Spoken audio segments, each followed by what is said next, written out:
Hello everyone, in this video I will talk about how can we make a call to an API.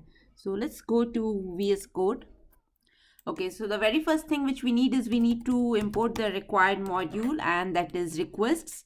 So once the module is imported, we need to grab the API endpoint. So for me, I am making a call to this particular endpoint which will generate some facts about the cat. So let me grab this, and next thing is we need to create an object in which we will grab the output. So here I will say requests.get, and inside this I need to pass my API endpoint.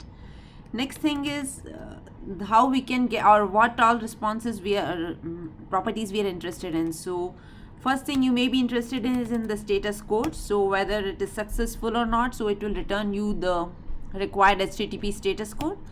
Then you may be interested in the output. So for that I am converting this output to JSON, and then I'm printing it for you so that you can have a look how it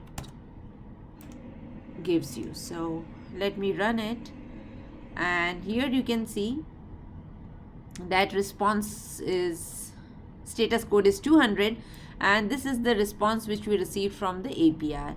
So now if you will look at this in the panel, you can see that it's in the form of the dictionary, so which means that we can go ahead and extract the values out of it using dictionary. So this is my variable name, and here I need to provide the keys. So here key would be fact or length, because there are only two properties here.